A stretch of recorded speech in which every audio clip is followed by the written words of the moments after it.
Hace unos días se estrenaba en todo el mundo la película sobre la vida de Michael Jackson, la entrega que abría la polémica mundial por lo que mostraba, pero sobre todo por lo que dejaba de mostrar, por todo lo que escondía la vida del artista que revolucionó la música pop.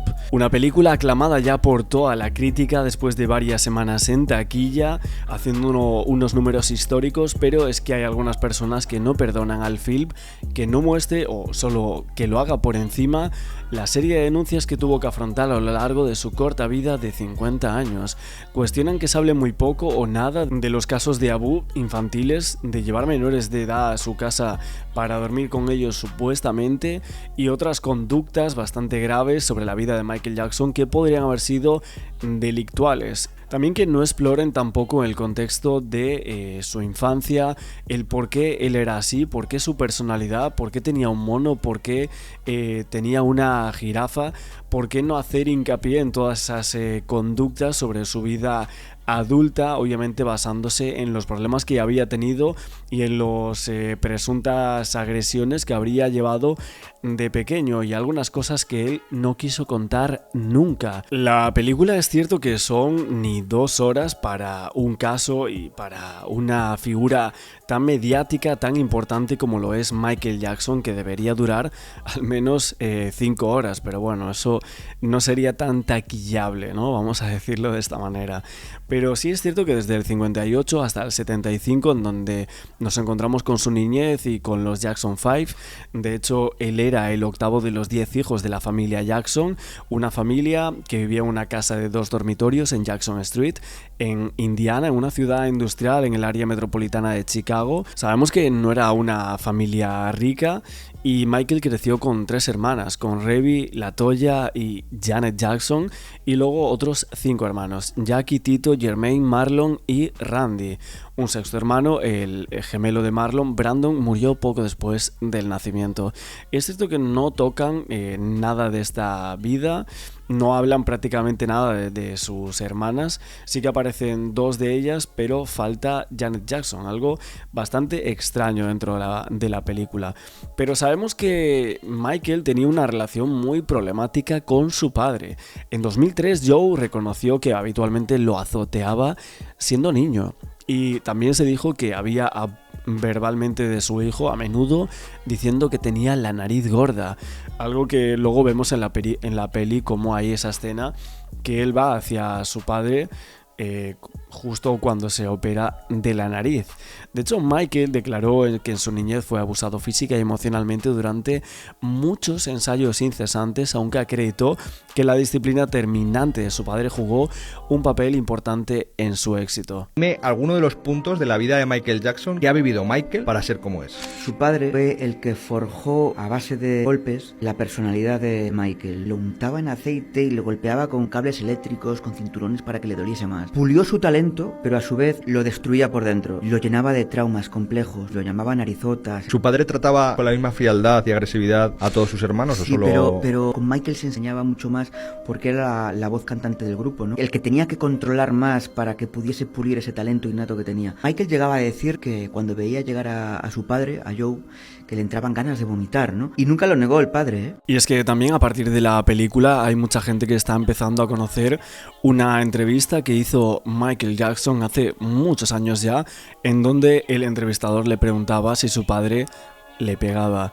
Y él decía que demasiado, le pegaba demasiado. De hecho, el propio entrevistador se exponía y le preguntaba si solo con una correa. Él se echaba las manos a la cabeza, las manos encima de la cara, recordando justo esos momentos cuando era niño, y evidentemente respondía que por qué él hacía eso, ¿no? Le preguntaba al entrevistador, era con otras cosas, con cualquier cosa que tenía a mano. Would he only use a belt? Why do you do this to me? No more than a belt. Es verdad que la infancia de Michael fue discutida públicamente, particularmente su relación con su padre, Joseph Jackson. El cantante habló en varias ocasiones sobre una estricta disciplina de su padre, así lo vemos también en esta biopic. También se confirma por sus hermanos, y es que Joseph, el padre, sometió a Michael desde una edad demasiado temprana a ensayos incesantes, azotes y el uso de nombres despectivos que hacía al tamaño de su nariz. Unos abusos que afectaron al artista durante toda su vida. Es cierto que durante el documental hecho por Martin Bashir, Living with Michael Jackson en 2003, Michael hablaba con el periodista sobre su infancia y agregaba a Peter Pan, que representaba juventud, infancia, nunca crecer, magia, volar, todo lo que los niños sueñan, y él decía que él era Peter Pan. Así también se ve en la peli algunos instantes, ¿no?, con la figura de Peter Pan en su corazón, y es que los medios especularon que el artista sufría el síndrome de Peter Pan, un trastorno psicológico narcisista que no le permitía a la gente crecer mentalmente. De hecho, en 2005 el psicólogo Stan Katz dio una evaluación sobre el comportamiento de Michael y su diagnóstico fue que el cantante sufría una regresión de edad. Michael habría tenido 10 años mentalmente desde 2003. Este psicólogo señaló que el individuo Michael Jackson actuaba como un niño y hacía las mismas cosas que alguien de 10 años. A lo largo de su carrera, Michael plasmó en sus canciones varias metáforas sobre sus vivencias y traumas. De hecho, la más notable es la de Childhood del álbum History del año 1995, en donde relata su larga búsqueda de infancia que nunca conoció. Y es que si hay una punta del iceberg conocida al sumergirse en la vida de Michael Jackson, es el hecho de que él sí perdió su infancia. Lo menciona mucho a través de algunos discursos, de libros y por supuesto de su música. Deja muy claro que no tuvo una infancia normal, él la describía como arrebatada, en lugar de tener el privilegio de navegar por la dinámica social normal, los juegos tontos al jugar con sus amigos, tuvo que ser moldeado para convertirse en el vocalista principal infantil de una banda. Siempre lo llevaban al estudio justo después de la escuela y pasaba todo el día allí. Sufrió abuso físico y emocional por parte de su padre y su inocencia se veía arrebatada al descubrir el sexo a una edad muy temprana debido a que sus hermanos dormían con otras mujeres en la misma habitación que él. Lo trataban como un adulto debido al producto de todas aquellas experiencias. Esto explicaba la especie de fijación que tenía con la infancia y la psicología de la misma. Quería saber por qué se sentía así con respecto a la suya. También explicaba por qué tenía el impulso de proteger la infancia de otros niños. No quería que otros sufrieran como él, y que hizo todo lo posible para consolarlos como figura paterna o incluso como hermano. Intentaba retroceder en el tiempo para ir arreglando alguno de sus recuerdos y reemplazarlos con otros buenos como adulto, aun actuando inocentemente tonto o ridículo, por así decirlo para muchos, hasta cierta edad. Obviamente esto no funcionó porque simplemente lo reconocían como muy raro. Comencemos con sus rasgos de personalidad. Creativo y artístico, tímido e introvertido, perfeccionista, excéntrico e infantil. Continuemos ahora con sus problemas psicológicos. Número 1. Trauma infantil. Jackson tuvo una infancia difícil, con informes de abuso físico y emocional por parte de su padre. Esto puede haber contribuido a su timidez y personalidad introvertida, así como a su fascinación por la infancia y su deseo de crear un mundo seguro e inocente a su alrededor. 2. Dismorfia corporal. Jackson se sometió a múltiples cirugías estéticas y había rumores de que sufría de dismorfia corporal, un trastorno en el que una persona se obsesiona por los defectos percibidos en su apariencia. Y 3. Posible trastorno de personalidad. El comportamiento de Jackson a veces sugería un posible trastorno de personalidad, como el trastorno de personalidad narcisista o el trastorno límite de personalidad. Por último, pasemos a sus mecanismos de defensa. Número 1. Aislamiento. Jackson a menudo se aislaba de los demás, posiblemente como una forma de protegerse de las amenazas percibidas o para mantener su imagen idealizada de sí mismo. 2. Proyección. Jackson a veces proyectó sus propias inseguridades y emociones negativas en los demás, como cuando acusó a los medios de ser chupasangres que intentaban destruirlo. Y 3. Disociación. Según los informes, Jackson experimentó episodios disociativos en los que se sentía separado de sí mismo o de la realidad. Esto puede haber sido un mecanismo de afrontamiento para lidiar con el estrés o el dolor emocional. En general, Jackson fue una figura compleja y enigmática cuya vida personal estuvo marcada por traumas, controversias y denuncias de comportamiento inapropiado. Su creatividad y arte eran innegables, pero también luchó con problemas psicológicos profundamente arraigados, incluidos traumas infantiles, dismorfia corporal y posiblemente un trastorno de personalidad. Sus mecanismos de defensa, incluidos el aislamiento, la proyección y la disociación, sugieren una necesidad profundamente arraigada de protegerse y mantener su imagen idealizada de sí mismo. Para muchos creen que entró en un proceso de sanación durante la década de los 2000 después de alguna de las acusaciones más graves en su contra, porque parecía mucho más maduro y consciente. Entendió que había experimentado lo que había hecho y que no podía cambiarlo, y finalmente se volvió religioso al final de su vida. De hecho, podemos decir que el propio Michael, con su música, nos explicó el por qué luego él era así. Y es que la canción Childhood de Michael, esa balada intensamente autobiográfica que expresaba la nostalgia, el profundo vacío, el dolor por la infancia que nunca tuvo, lanzada en el 1995 en ese álbum de History, una canción que abordaba el trauma infantil, la presión de la fama temprana, la relación con su padre malísima y la incomprensión pública sobre ese carácter infantil que él tenía. Have you seen my childhood? All the world that I come from understands. Kidding around, a child with heart and me. De hecho, es considerada la canción más personal, junto con otras como por ejemplo Morphine. Describe un vacío interior constante por la pérdida de la inocencia, algo que él no quería para nada en otros niños y que sentía el deber de tratar de esta forma y darle la mejor infancia a los niños que estuviesen cercanos a él. Ese trauma infantil que hacía referencia implícita a los durísimos castigos y la falta de libertad de su juventud. De hecho, decía que a sus propios hijos jamás le pondría una mano encima, y la letra pedía al oyente que no lo juzgase por su comportamiento excéntrico e infantil y que buscaba recuperar un tiempo perdido. Fue el tema principal de la película Free Willy 2, Liberen a Willy, como todos sabéis, pero también es cierto que se utiliza para entender un poco la psicología de Jackson, esta canción, su necesidad de refugio en la fantasía, en Neverland, y su afán por proteger a los niños siempre. Pero como os digo, va contando bastante desde que forma ese grupo de los Jackson 5, y luego evidentemente algunas de las canciones que se hicieron más populares dentro de este grupo de niños. Bueno, más bien sus hermanos ya eran adolescentes y él se adentró incluso con 10 años a cantar algunas canciones, y una de ellas que lo mandó a toda esa popularidad.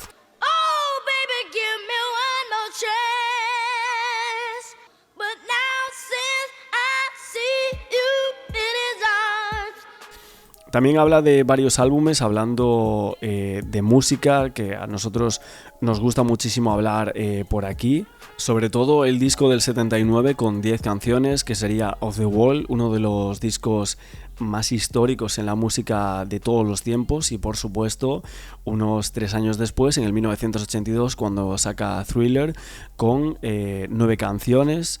No era un disco muy amplio, y de hecho sigue siendo uno de los discos más vendidos de toda la historia a día de hoy, con canciones como Billie Jean, Beat It. Obviamente la película interpreta estas dos canciones, faltan muchas por sacar o por cantar, pero evidentemente ahí vemos cómo el éxito de Michael Jackson pues era una barbaridad. La película te intenta mostrar esto, que él alcanzó una fama que jamás nunca nadie había alcanzado en la música, y obviamente cuando llega el 87 con ese disco de Bad. See that girl, she knows I'm watching. She likes the way I stare. If they say why, tell them that it's human nature. Why does he do it that way? If they say why, tell them that it's human nature. Why does he do it that way? I like living this way. I like loving this way. De hecho, podemos decir que la película en cuanto a biografía de Michael Jackson acaba en el 84.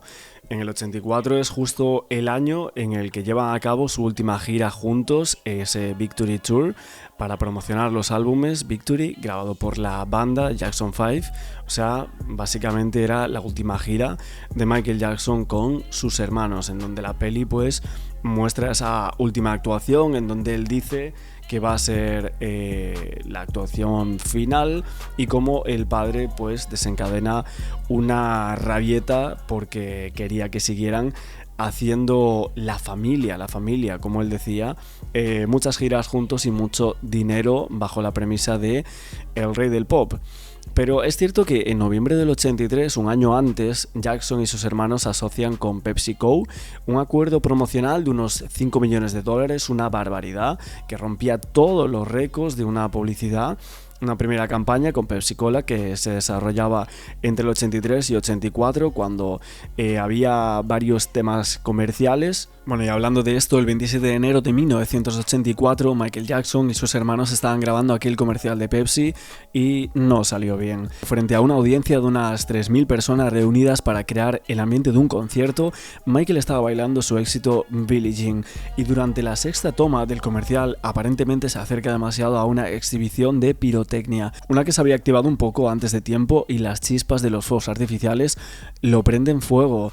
Se suponía que era solo una grabación comercial de rutina, pero Michael, con tan solo 25 años, era la estrella más grande del mundo. Su álbum Thriller de 1982 había pasado la mayor parte de un año en el número 1. Los hermanos de Jackson rápidamente ayudaron a extinguir las llamas y Michael fue visto por sus fans con el cuero cabelludo brillante y humo saliendo de su cabeza.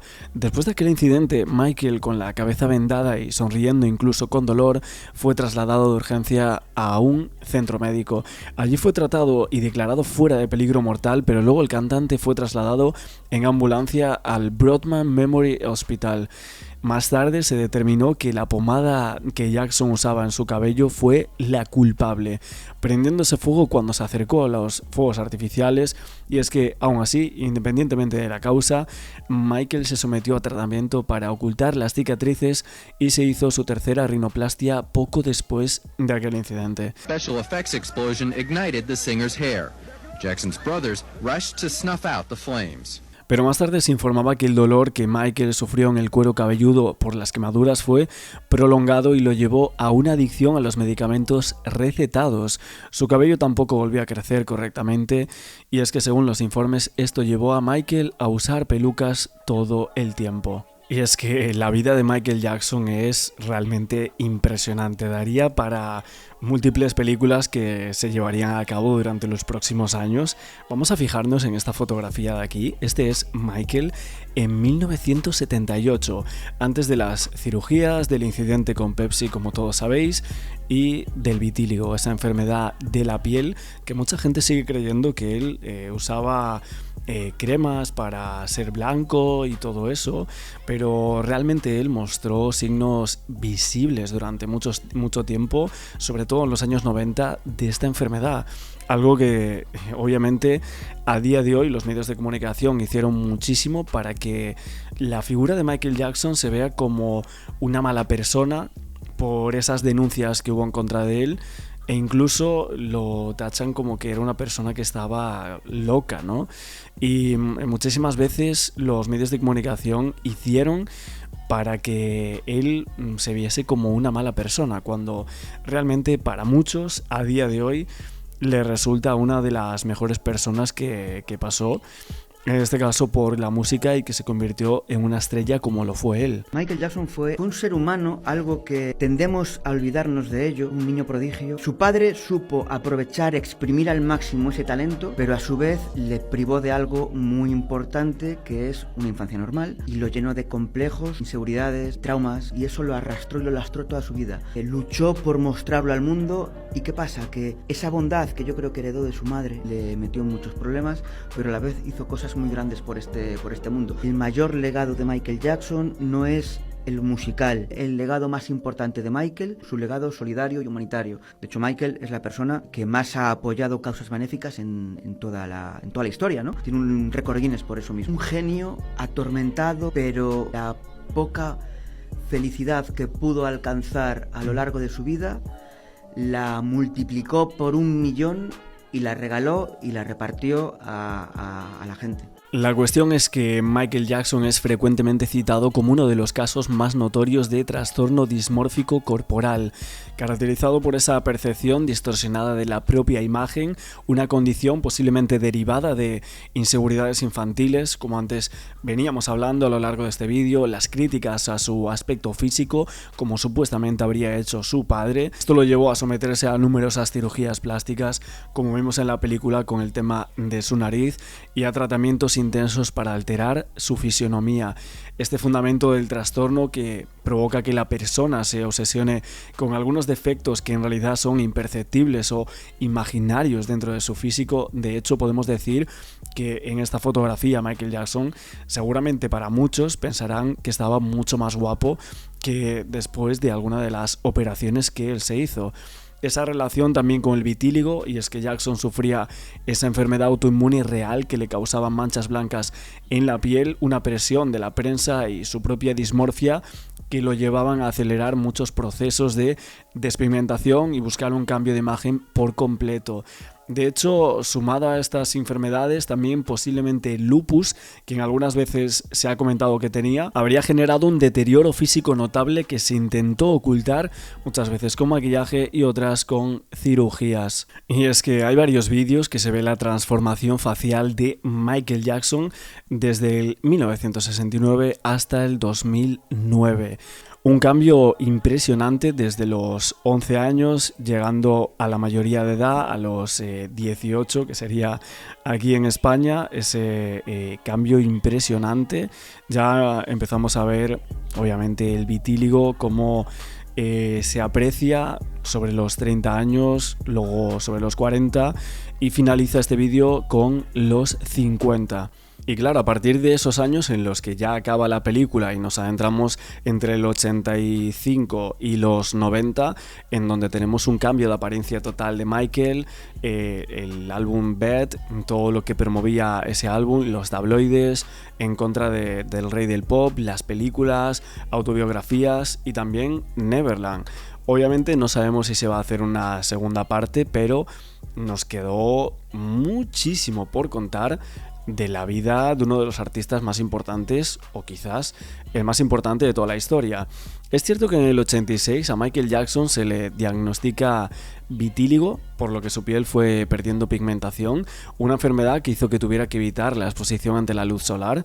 Se habla un poquito de esto en la película, pero no le hacen especial énfasis, y creo que en la segunda parte, si es que hacen una segunda parte, debería hacerle hincapié, pues porque es algo de lo cual muchísima gente se acuerda a lo largo de las décadas. Bueno, de hecho, ahora que estoy recordando y haciendo un poco la cronología en torno a años de la vida de Michael Jackson, veo que la película no es fiel al relato, básicamente porque se ve como que sacó antes el disco de Bad, antes de hacer esta gira final, que sería la gira Victory Tour. La gira es en el 84 y el disco de Bad, pues sabemos que es en el 1987. En el 88 Michael publica su primera autobiografía titulada Moonwall, donde describía su infancia, los Jackson 5, el abuso que había sufrido. También escribía sobre cambios en su aspecto facial, los atribuía a la pubertad, a la pérdida de peso, a una dieta vegetariana muy estricta, un cambio en el estilo de pelo. Un libro que sabemos que llegó a ser un éxito total y era o llegaba a ser el libro más vendido en los Estados Unidos en ese año según los periódicos. Luego también había unas películas, una peli llamada Moonwalker que lanzaba justo ese año, y varios de los vídeos musicales más vistos de todos los tiempos. En el 88 compraba aquella finca en California por $17 millones, en donde se le daría el nombre de Rancho Neverland, un rancho que luego va a ser aclamado por la polémica. Y justo también en esos años, me parece que fue en los 90, cuando Elizabeth Taylor fue la que le dijo esa famosa frase de el rey del pop, un sobrenombre que popularizó esta mujer cuando en una entrega de premios lo presentó como el auténtico rey del pop, rock y soul. Es cierto que entre el 91 y 93 tenemos un disco, tenemos la Super Bowl y una fundación, el disco Dangerous, un disco que para muchos no era tan bueno como los anteriores, básicamente también por todos los problemas que tenía con su discográfica. Pero bueno, como os digo, en el 91 publica Dangerous, un octavo álbum de estudio, vendía 7 millones de copias en los Estados Unidos, 32 millones a nivel mundial. Su primer sencillo, que era Black or White, que fue un éxito total y que alcanzaba esa polémica hablando de su color de piel.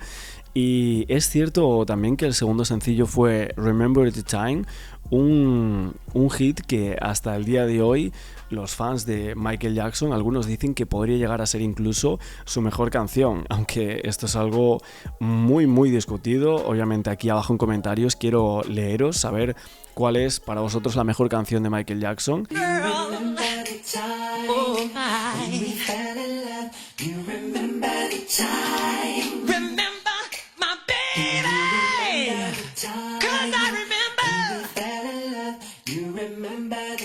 All in my mind, girl. Oh, why? You fell in love. You remember the time. Remember my baby.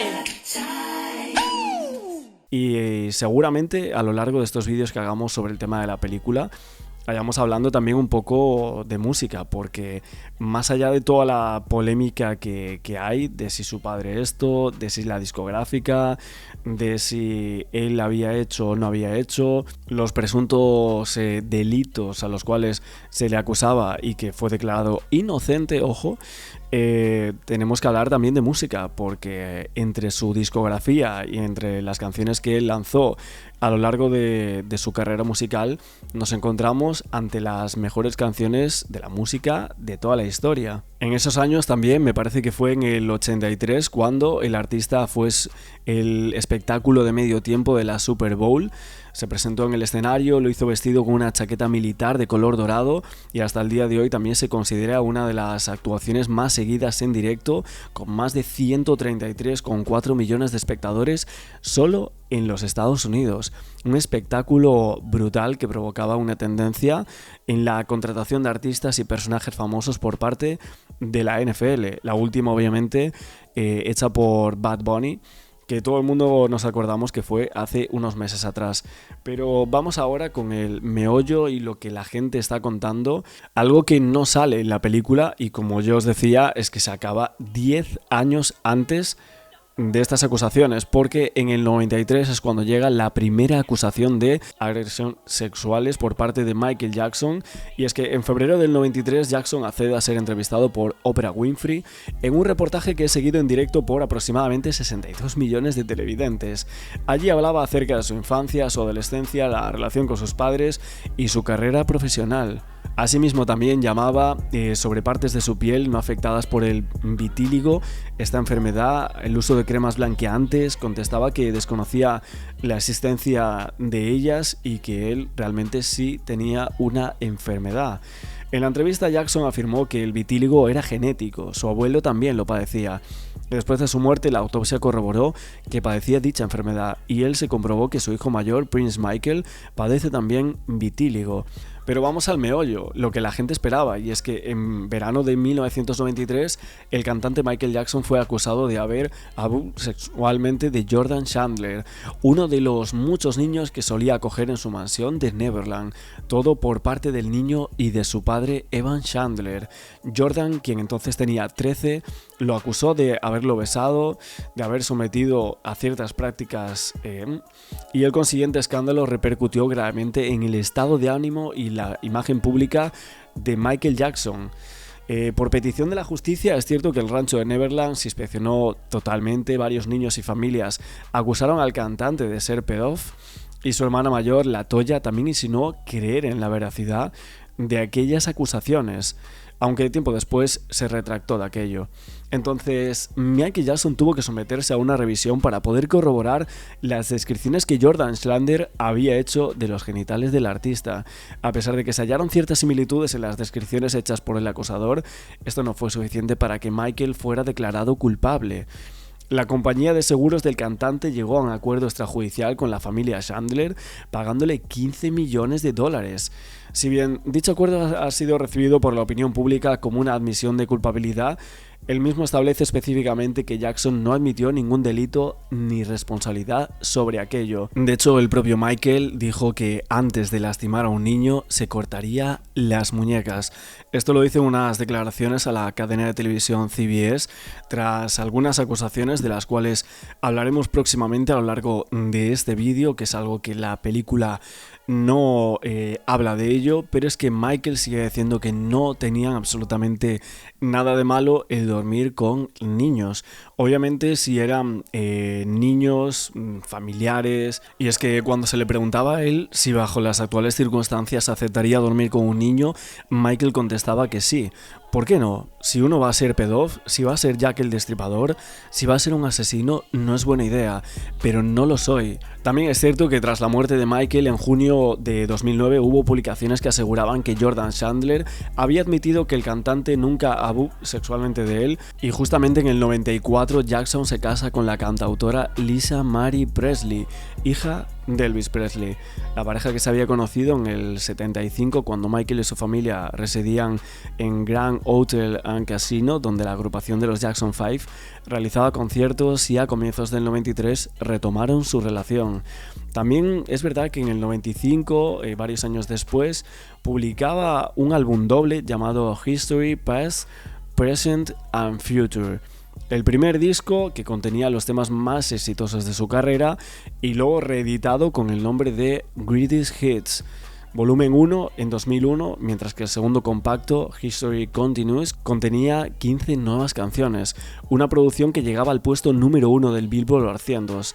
Vendía más de 20 millones de copias en todo el mundo y se convertía así en el disco doble más vendido de todos los tiempos. La película no habla absolutamente nada de la primera denuncia o la primera acusación a Michael Jackson, ni siquiera de los discos Dangerous, como antes os estaba comentando, y el disco History.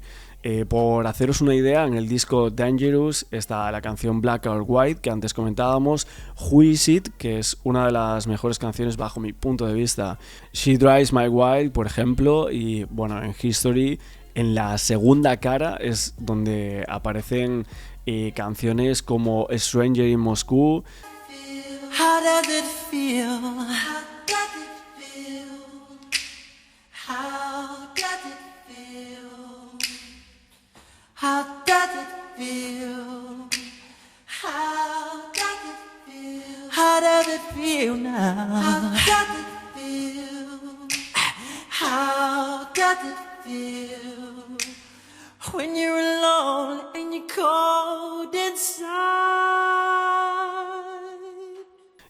Earth Song, también They Don't Care About You, una canción que a muchísima gente le parece una de las mejores de toda la historia. Y ya en el 2001, en octubre, Michael Jackson publica su álbum Invincible, un trabajo discográfico en estudio de 6 años. Antes del lanzamiento de este disco, ya en el año 2000 había ocurrido una disputa entre el cantante y su compañía discográfica, en la que Michael estaba a la espera del vencimiento de aquel contrato que daba derecho a una distribución de su material a Sony para no depender de la discográfica.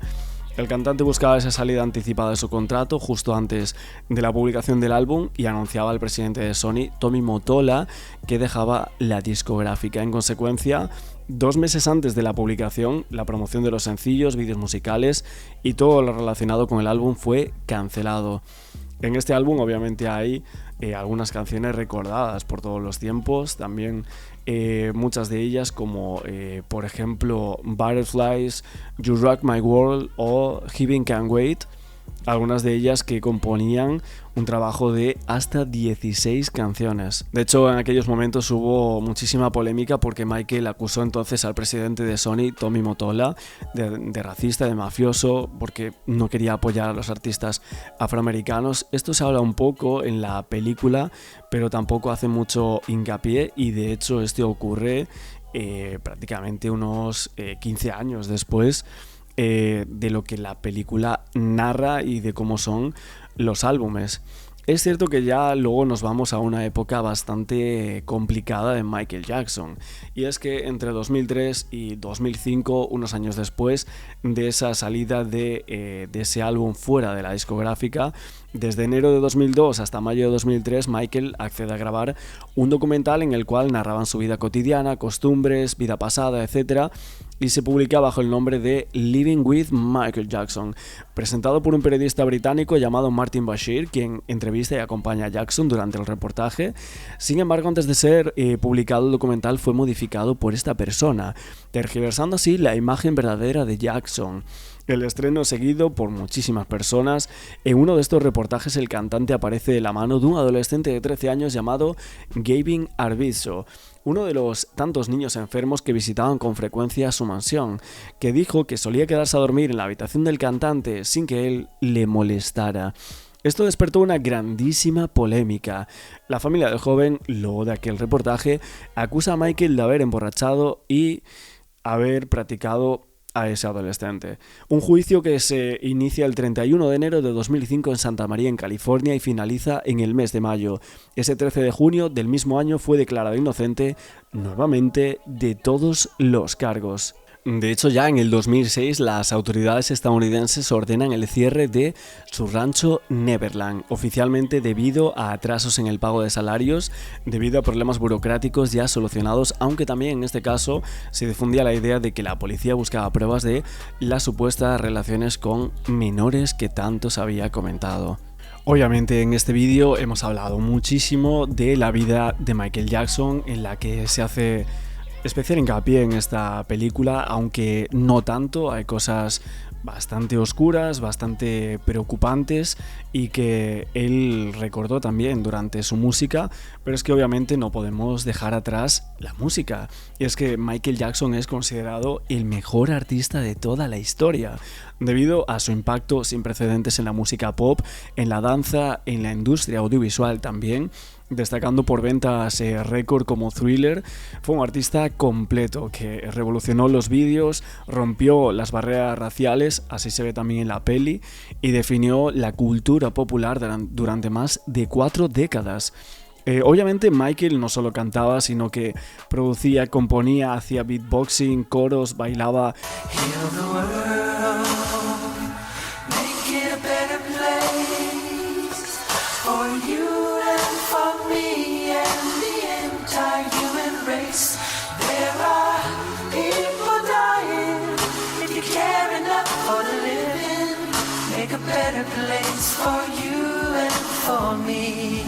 Sabemos que es el artista individual con mayores ventas certificadas de la historia, también los 8 Grammys en tan solo una noche, y su álbum Thriller es lanzado en el 82 y sigue siendo el más vendido de todos los tiempos a día de hoy. Rompió todas las barreras y mantuvo su éxito durante 45 años, superando las eras del vinilo, el cassette, el CD y el inicio de la era digital, siendo el artista más famoso del mundo. Hablando de su música, es cierto que muchas de sus canciones quizás sean las más conocidas de todos los tiempos. Podemos hablar de que Billie Jean es considerada una de las mejores canciones de la historia. De hecho, varias encuestas de muchas revistas importantes a lo largo de los años eligieron a Michael Jackson como el mejor cantante de la historia, superando a gigantes como Elvis Presley, Freddie Mercury o Frank Sinatra, pero estas encuestas contaban con hasta 10 millones de votos y Michael había sido elegido como el mejor. Nos quedamos en esta parte del reportaje sobre Michael Jackson, su vida. Nos falta comentar un poco sobre su muerte, y es que hay que recordar que la persona que era el doctor de Michael fue acusado de homicidio después de la muerte del cantante. Veremos qué es lo que pasó realmente ahí en el siguiente vídeo que hagamos, y alguna de las nuevas acusaciones que hubo a lo largo de los años. Me parece que sobre el 2010 en adelante hubo más acusaciones